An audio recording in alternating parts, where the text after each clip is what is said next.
Hello guys, welcome to my channel. Guys, आज मैंने chapter 14 respiration in plants class 11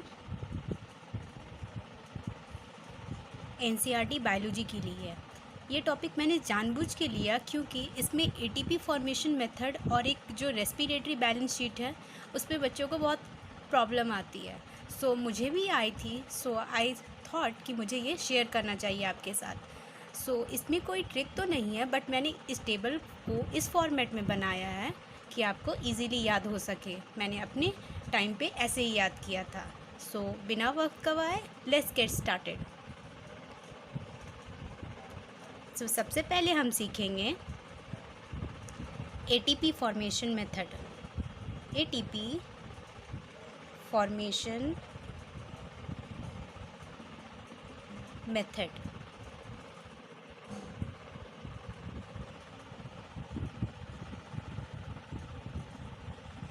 okay, ATP क्या होता है ये हमें पता है। Currency of cell. Currency of cell ऐसा इसलिए कहते हैं जैसे करेंसी से ही हम कुछ खरीद सकते हैं, वैसे ही ये एटीपी की वजह से ही हम किसी भी एनर्जी को मतलब यूटिलाइज़ कर सकते हैं कुछ काम मैकेनिकल वर्क करने के लिए, या फिर अंदर में जितने भी फंक्शन हो रहे हैं हम ह्यूमन बॉडी में उसके लिए भी एटीपी का होना ज़रूरी है।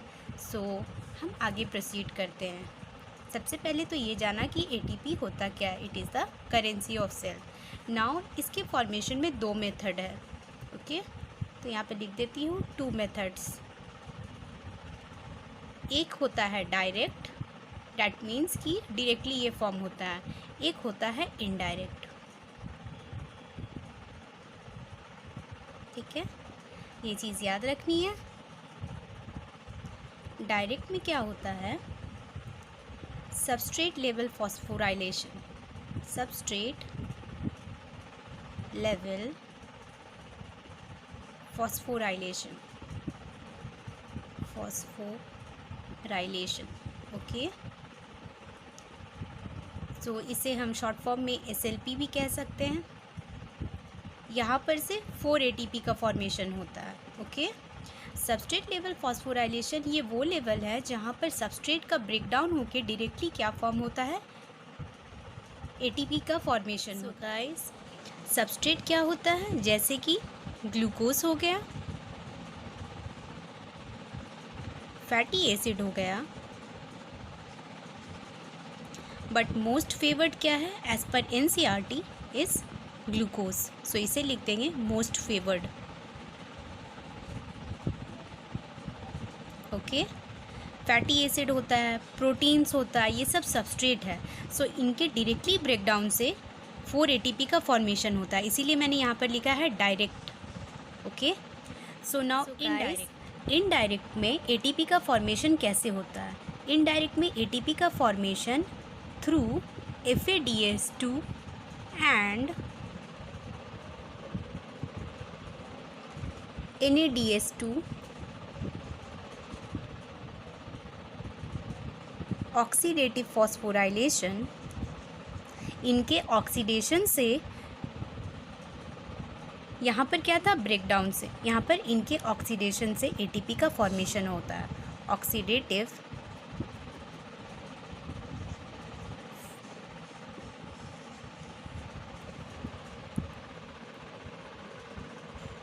फॉस्फोराइलेशन,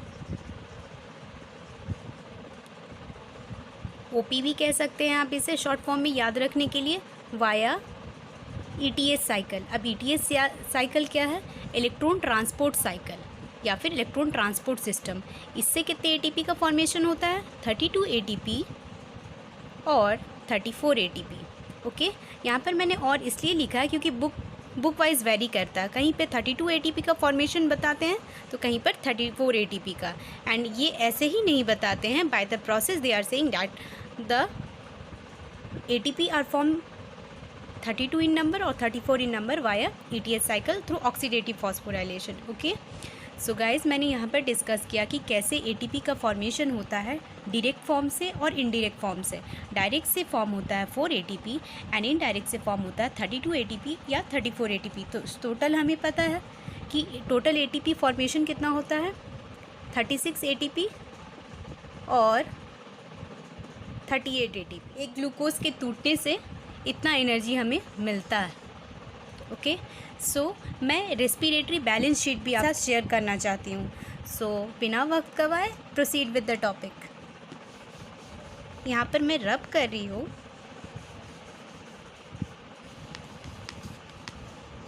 बस 2 पॉइंट हमें याद रखना है कि मोस्ट फेवर्ड सब्सटेंस और substrate as per NCERT is glucose.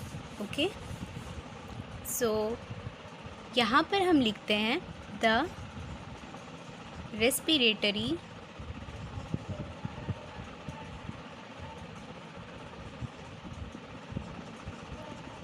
Balance sheet.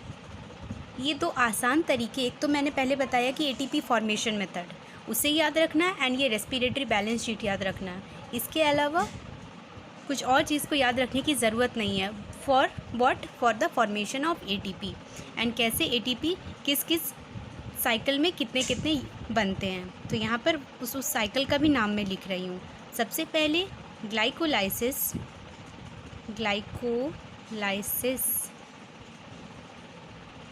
ये होता है इन, तो रीजन में भी बता दे रही हूँ कहाँ होता है, ये साइटोप्लाज्म में होता है। ओके, एक टाइम ही ये ऑकर होता है, 1 टाइम। सबस्ट्रेट SLP मैंने बताया था अभी, सबस्ट्रेट लेवल फॉस्फोराइलेशन, इससे 2 ATP बनता है इसमें ग्लाइकोलाइसिस के प्रोसेस से, और ऑक्सीडेटिव फॉस्फोराइलेशन से 4 ATP और 6 ATP।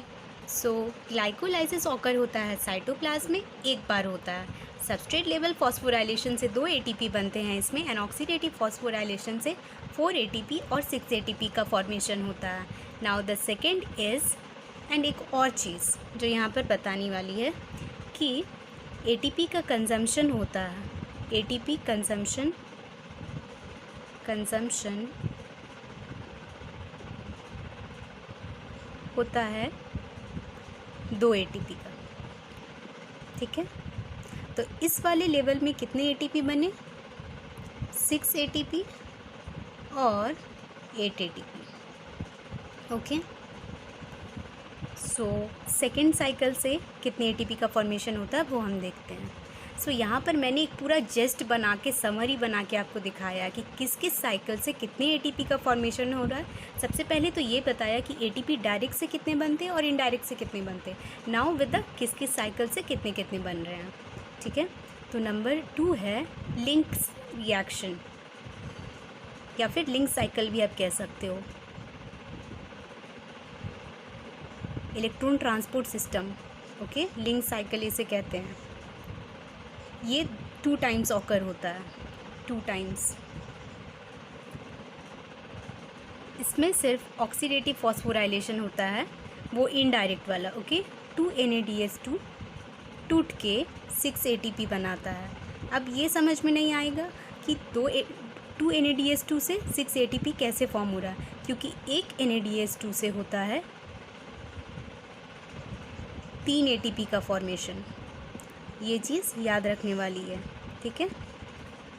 सो मैंने बता दिया कि ग्लाइकोलाइसिस से कितने होते हैं, 6 या 8 ATP। लिंक साइकिल से 6 ATP टोटल फॉर्मेशन होता है।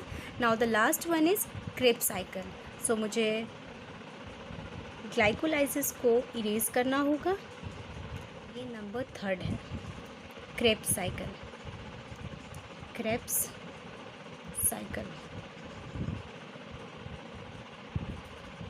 ये साइंटिस्ट क्रेब के नाम पे ये साइकिल का नाम रखा गया है। ये ऑकर होता है, आता है सबस्ट्रेट लेवल फॉस्फोराइलेशन से 2 ATP एंड ऑक्सीडेटिव फॉस्फोराइलेशन से 6 NADH2 का ऑक्सीडेशन होता है, जिससे बनते हैं 6 × 3, जैसा मैंने यहाँ पर बताया था। 6 × 3 18 ATP का फॉर्मेशन होता है एंड 2 FADH2 से 4 ATP का फॉर्मेशन होता है। 2 इंटू 2 इक्वल टू 4 ATP। अब एक और चीज़, जैसे यहाँ 1 NADH2 के लिए मैंने बताया, वैसे एक सेम है कि 1 FADH2 के ब्रेकडाउन से 2 ATP का फॉर्मेशन होता है। यहाँ पर 3, यहाँ पर 2। सो गाइज ये वाला पॉइंट याद रखने वाला है। ये पूरी रेस्पिरेटरी बैलेंस शीट याद रखने वाली चीज़ है। मैंने रेस्पिरेशन इन प्लांट से वो टॉपिक उठाया जो ज़्यादातर पूछे जाते हैं कि कितना ATP का फॉर्मेशन हुआ, क्रेब साइकिल से कितने ATP का फॉर्मेशन हुआ, लिंक साइकिल से कितने ATP का फॉर्मेशन हुआ। सो ये आपको याद होना चाहिए। और मैंने डायरेक्ट और इनडायरेक्ट का फॉर्म भी बताया है। सो टोटल हो गए 24 ATP। किसके थ्रू? क्रेब साइकिल के थ्रू 24 ATP। सो हमने सबसे पहले देखा कि ग्लाइकोलाइसिस से कितने ATP का फॉर्मेशन हुआ, 6 और 8। फिर लिंक साइकिल से 6 ATP, फिर क्रेब साइकिल से 24 ATP। तो टोटल हो जाते हैं 36 ATP और 38 ATP। ठीक है। So guys, I have done with my topic. The way I have said that make me explain the respiratory balance sheet in the starting of the video, I have explained it. Hope you guys enjoy it and understood it well. Thank you. Have a nice day and stay tuned with my channel.